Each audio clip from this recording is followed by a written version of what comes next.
Since summer is on its way, I've decided we should celebrate it with learning how to create this beer flat icon. Of course, drinking beer doesn't depend on the season of the year, but it tastes particularly good under the warm sun. So as always, let me break this icon down for you.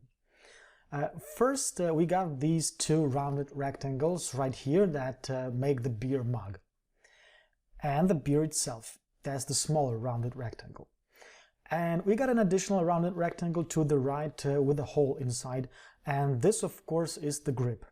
We got the beer foam pouring out of the mug, and these are actually three ellipses united, and they are cast in a shadow. And this is actually the same ellipses but clipped. We got these three rounded rectangles acting as indentations. And of course, we got the circle background. Okay, so without further ado, let's get cracking. As usual, I will duplicate the artboard. I will grab my artboard tool. I could always use the Shift-O shortcut. But before I start duplicating the artboard, I will make sure that Move Copy Artwork with the artboard is not selected, because I only want to copy the artboard itself, not the artwork. So now we can clone an artboard, and cloning it is just like with any shape in Illustrator. We can simply select it with the artboard tool, hold down the Shift key and the Alt key to clone it to the right, just like so. Now, if you want, you can rename the newly created artboard by double-clicking the artboard's name and entering a new name inline. I will create a new layer for the newly created artboard. So I will go to the Layers panel and Alt-click the new layer icon down here, so I can enter a name for my new layer in the Layer Options dialog box, and I will name it Beer. That's not original, but that's what it is. I will also log the original layer, just so I don't mess it up accidentally. And finally, I am ready to create my icon. But before I start, I think I'll color my artwork as we move along, just to make things easier and to show you how to create a color group from existing artwork.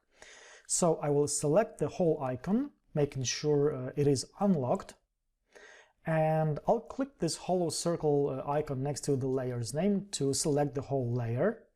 And now I will just go to the swatches panel, select new color group from the panel menu, and enter beer colors for the name,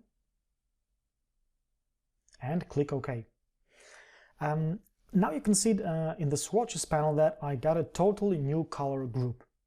And just to make things easier on the eyes, from the panel menu, I'll select all unused. You can see that Illustrator is selecting in the swatches panel all the swatches that are not in the artwork.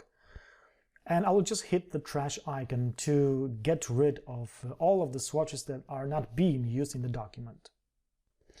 Okay, the first thing to do is to create the mug, of course. So I'll start with the rounded rectangle tool. I'll grab it from the Tools panel and create a rounded rectangle. Those of you guys who have enrolled in my course Design Logos Learn Illustrator already know that in order to control the roundness of the corners, we can press the up or down arrow keys. Okay, now I want to create the beer shape, so I will just select the rounded rectangle, copy and paste it in front.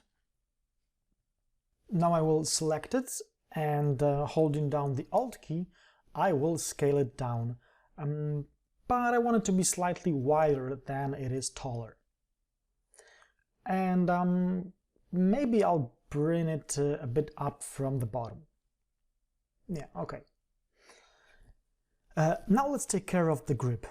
I will again create a rounded rectangle, and I want this guy's corners to be a bit more rounded. I will copy and paste it in front, and I will resize it a bit, just like so, okay. And now I will select both these guys. I'll go to the Pathfinder tool, which again you can find under the window menu, Pathfinder, and I will choose -front. What I get is a nicely looking grip, which I will now move to fit it with the mug.